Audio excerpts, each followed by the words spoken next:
இன்னைக்கு நம்ம பார்க்க போகிற செலிபிரிட்டி விஜய் டிவியில் ரீசண்டாக டெலிகாஸ்ட் ஆகிட்டு இருக்க பூங்காற்று திரும்பம்மா சீரியலோட ஹீரோயின் ஆனந்தியை பற்றி தான். இவங்களை பற்றின ஃபுல் டீட்டெயில்ஸ் தெரிஞ்சுக்கிறதுக்கு முன்னாடி சேனலை சப்ஸ்கிரைப் பண்ணாதவங்க மறக்காமல் சப்ஸ்கிரைப் பண்ணிக்கோங்க. அப்போ தான் நாங்கள் போடுற வீடியோஸ் உங்களுக்கு நோட்டிஃபிகேஷனாக வரும். வாங்க வீடியோக்குள்ளே போகலாம். பூங்காற்று திரும்புமா சீரியலோட ஹீரோயின் ஆனந்தி, ஹீரோ வந்து வீரா. இவரை வந்து ஹீரோன்னு சொல்லலாம், இந்த கதையோட வில்லன்னு சொல்லலாம். ஏன்னா அவ்வளோ பொசசிவான ஒரு ஹஸ்பண்ட் ஆனந்திக்கு. இவர் நிறைய விஷயங்களில் எதுக்கெடுத்தாலும் சந்தேகப்பட்டு ஆனந்தியை அடிக்கிறது, திட்டுறது. ஆனால் அவங்க வீட்டில் வந்து நல்லவர் மாதிரியே தான் வந்து அவர் எப்போவுமே நடந்துக்கிடுவார். ஆக்சுவலாக இந்த சீரியலோட ஹீரோ வந்து சமீர் அவர்கள் தான். இவங்க ரெண்டு பேர்த்துக்கும் டைவர்ஸ் ஆனதுக்கப்புறம் சமீரை வந்து திருமணம் செய்கிற மாதிரியான ஒரு ஸ்டோரி லைன் தான் இதில் கொண்டு வந்திருக்காங்க.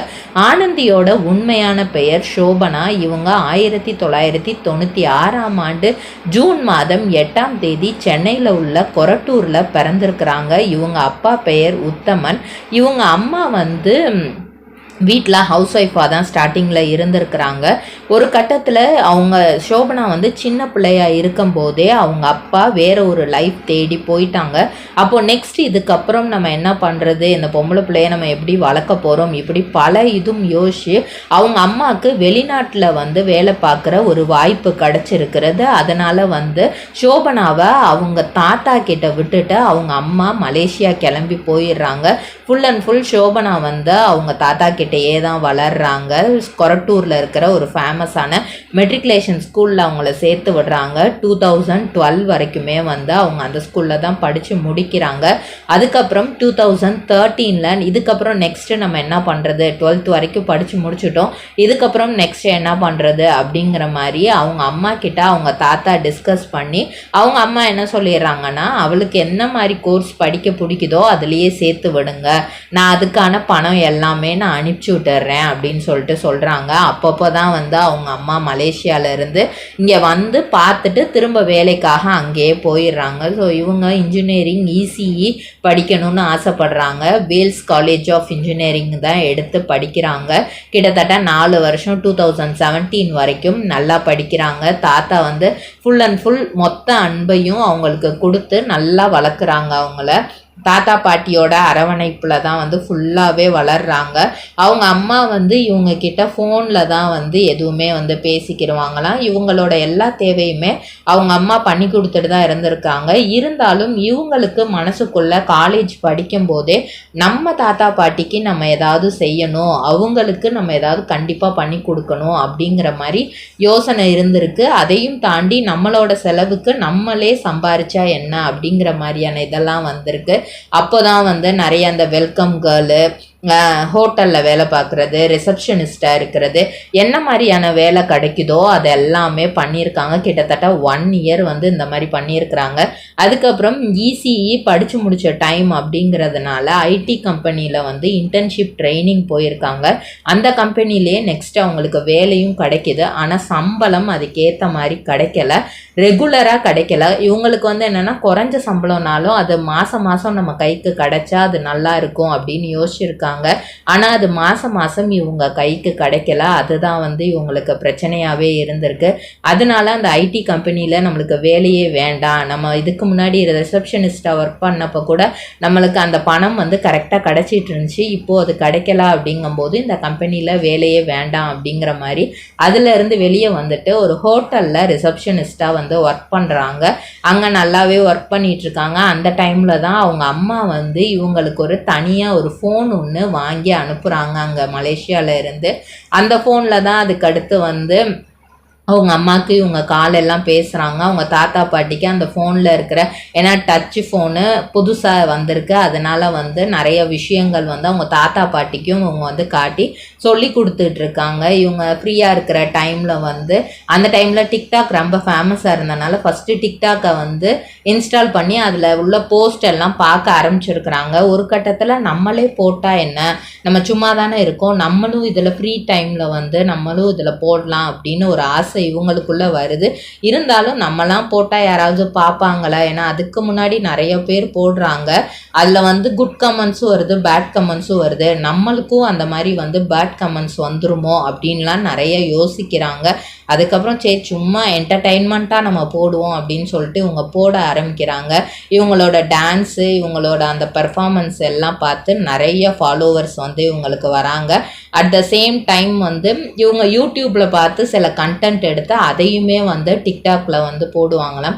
இப்படி நிறையா ஃபாலோவர்ஸ் வந்துட்டே இருக்கிற சமயத்தில் வந்து திடீர்னு வந்து கவர்மெண்ட்ல இருந்து ஒரு அனௌன்ஸ்மெண்ட் வருது. டிக்டாக் அப்படிங்கிற ஒரு ஆப்பையே வந்து பேன் பண்ண போகிறாங்க அப்படிங்கிற மாதிரி வந்து ஒரு அனௌன்ஸ்மெண்ட் வருது. இது அந்த டைமில் வந்து நிறைய பேருக்குமே வந்து ஷாக்கிங்காக தான் இருந்தது. அந்த ஒரு சினி ஃபீல்டுக்குள்ளே வரவே முடியாதுங்கிறவங்க வந்து அவங்களோட ஆசையை வந்து டிக்டாக் மூலியமாக அந்த நடிப்பு திறமையெல்லாம் வந்து காமிச்சு நிறைய ஃபாலோவர்ஸை வந்து கெயின் பண்ணிட்டு இருந்தாங்க. திடீர்னு பேன் அப்படிங்கும்போது இதுக்கப்புறம் நெக்ஸ்ட் என்ன பண்ணலாம் அப்படின்ற மாதிரி தான் அவங்க எல்லாருமே ஒரு ஷாக்கில் இருந்தப்போ யூடியூப் வந்து இந்த மாதிரி வந்து ஷார்ட்ஸ் அப்படிங்கிறத கொண்டு வந்தாங்க. அதுக்கப்புறம் இன்ஸ்டாகிராம் அப்படிங்கிற ஒரு ஆப்பும் வந்துச்சு. ஃபேஸ்புக் மூலியமாக இன்ஸ்டாகிராம் அப்படிங்கிற ஒரு ஆப் வந்துச்சு. டிக்டாக்ல என்னெல்லாம் பண்ண முடியுமோ அந்த எல்லா ஸ்பெசிஃபிகேஷனுமே வந்து இன்ஸ்டாகிராமில் ரீல்ஸ் அப்படின்னு கொண்டு வந்தாங்க. யூடியூப்பில் ஷார்ட்ஸ் அப்படின்னு கொண்டு வந்தாங்க. இதில் இருக்கிற எல்லாருமே அப்படியே அதுக்கு மாறினாங்க.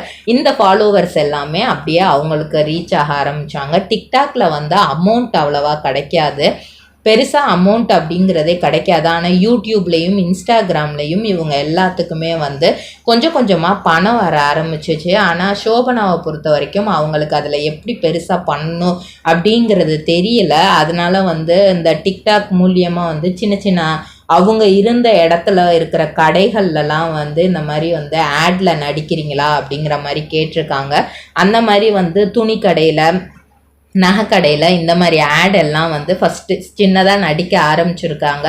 அந்த டைமில் வந்து இவங்க மேக்கப்லாம் எப்படி இவங்க பண்ணிக்குவாங்க அப்படின்னா அதுக்குன்னு தனியாக காசு ஒதுக்க மாட்டாங்களாம். பெரிய பெரிய மால் இந்த மாதிரி விசிட் பண்ணும்போது வந்து அங்கே ஏதாவது மேக்கப் நம்ம ப்ராடக்ட்ஸ் நம்ம வாங்கணுன்னா அதில் சாம்பிள் கிடைச்சாலே வந்து நம்ம அதை ட்ரை பண்ணிட்டு தான் அந்த ப்ராடக்டே வாங்குவோம். ஸோ அந்த மாதிரி சாம்பிள்ஸ் கொஞ்சம் கொஞ்சமாக கலெக்ட் பண்ணிட்டு வந்து வச்சுட்டு அந்த மேக்கப் ஐட்டம்ஸே அவங்களுக்கு போதுமானதாக இருந்திருக்கு அந்த டைமில். அப்போ தான் இவங்களுக்கு விஜய் டிவியிலேருந்து முத்தழகு அப்படிங்கிற ஒரு சீரியலில் நடிக்கிறதுக்கான வாய்ப்பு கிடைக்கிது. கலர்ஸ் தமிழில் அம்மன் அப்படிங்கிற ஒரு சீரியல்லையும் வாய்ப்பு கிடைச்சிது.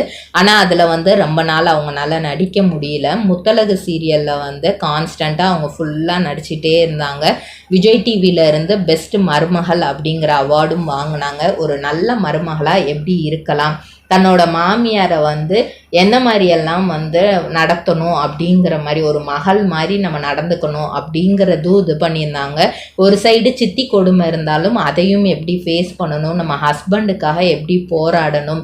ஹஸ்பண்ட் வந்து வேற ஒரு பொண்ணை லவ் பண்ணுறாரு, அந்த பொண்ணு இறந்துருச்சுன்னு தான் வந்து திடீர் கல்யாணமாக தான் முத்தழகை வந்து அதில் திருமணம் பண்ணிக்கிடுவார். இருந்தாலும் ஒரு கட்டத்தில் ஹஸ்பண்டுக்கும் முத்தழகு மேலே காதல் வந்துடுது. அந்த டைமில் அவங்க லவ்வரும் வந்துடுறாங்க. ரெண்டு பேரையுமே வந்து எப்படி நம்ம ஃபேஸ் பண்ணணும் அப்படிங்கிறதெல்லாம் முத்தழகு வந்து நல்லா அந்த கேரக்டர் வந்து காமிச்சிருப்பாங்க.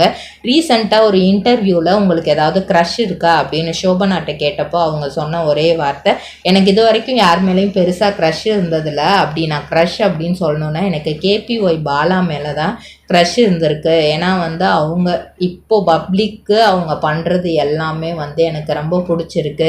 ஒரு கஷ்டப்படுறவங்களுக்கு என்ன மாதிரியெல்லாம் ஹெல்ப் பண்ணலாம் அப்படிங்கிறத யோசி அவங்க பண்ணுறாங்க. ஆனால் அவங்க பண்ணுறத வந்து பப்ளிசிட்டிக்காக அவங்க பண்ணுறாங்கன்னு நிறைய பேர் ட்ரோல் பண்ணுறாங்க. ஆனால் வந்து நான் அவங்கக்கிட்ட பேசின வரைக்கும் பழகின வரைக்கும் அவர் ரொம்ப ஜென்டில்மேன், ரொம்ப ஜென்யூனான பர்சன், உண்மையாக மனசார எல்லாருக்கும் ஹெல்ப் பண்ணணும்னு தான் நினப்பாரு. அதனால் எனக்கு அவர் மேலே ஒரு க்ரஷ் இருந்திருக்கு அப்படின்னு சொல்லியிருக்கிறாங்க. இவங்க தொடுவானம் அப்படிங்கிற ஒரு வெப் சீரீஸ்லேயும் நடிச்சிருக்கிறாங்க. இவங்கள நிறைய பேர் கேட்டிருக்காங்களா, நீங்கள் குண்டா இருக்கீங்க, உங்களுக்கு சீரியலில் எப்படி சான்ஸ் கிடச்சிச்சு அப்படின்லாம் நிறைய ஃப்ரெண்ட்ஸே கேட்டிருக்காங்களாம். அப்போ அவங்க சொன்ன ஒரே விஷயம், நானும் நிறைய சான்ஸ் தேடி இருக்கேன், அப்போ வந்து என்னை பாடி ஷேமிங் பண்ணி நிறைய பேர் வந்து வாய்ப்பே கொடுக்கலாம். ஆனால் முத்தழகு சீரியல் டைரக்டர் வந்து அதை பற்றிலாம் ஒரு பிரச்சனையும் இல்லைம்மா அப்படிங்கிற மாதிரி சொல்லி தான் எனக்கு அந்த சான்ஸே வந்து கொடுத்தாரு. எனக்கு பொதுவாக வந்து சாப்பாடுங்கிறது வந்து ரொம்பவே முக்கியமான ஒரு விஷயம். அட் த சேம் டைம் என்னோட ஹெல்த்துக்காக நான் சின்ன சின்ன எக்ஸசைஸும் பண்ணி நான் அதை மெயின்டைன் பண்ணிக்குவேன். முத்தழகு சீரியலில் நடித்ததை வச்சு நான் ஒரு காரும் வாங்கினேன். அந்த காரில் தான் எங்கள் தாத்தாவை தான் நான் ஃபஸ்ட்டு ஏற்றி நாங்கள் ட்ராவல் பண்ணோம். இப்படியெல்லாம் பண்ணிகிட்டு இருக்கும்போது எனக்கு அட் அ டைம் 2 சீரியலில் எனக்கு வாய்ப்பு கிடைக்கிது. விஜய் டிவியிலேருந்து பூங்காற்று திரும்புமா அப்படிங்கிற சீரியலும் கிடைக்கிது.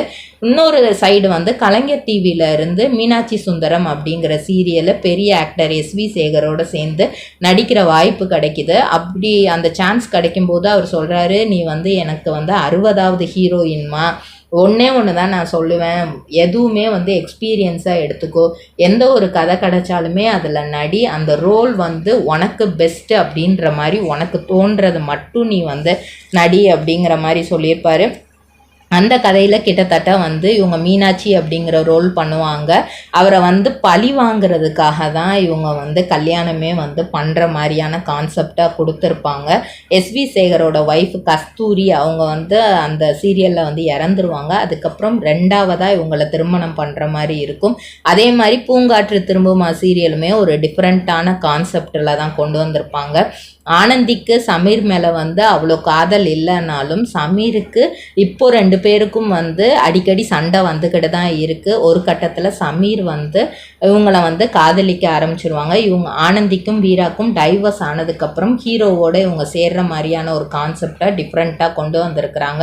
ஸோ 2 சீரியல்லையுமே அட் அ டைமில் வந்து ரொம்பவே சூப்பராக நடிச்சிட்ருக்காங்க நம்ம சோபனா அவர்கள். இதே மாதிரி இன்னும் நிறைய சீரியல் நடிக்கணும்னு நம்மளோட பெஸ்ட் விஷயத்தை தெரிவிச்சுக்கிறோம். இதே மாதிரி பல செலிபிரிட்டிஸோட பயோகிராஃபி தெரிஞ்சுக்கிற சேனலை மறக்காமல் சப்ஸ்கிரைப் பண்ணிக்கோங்க.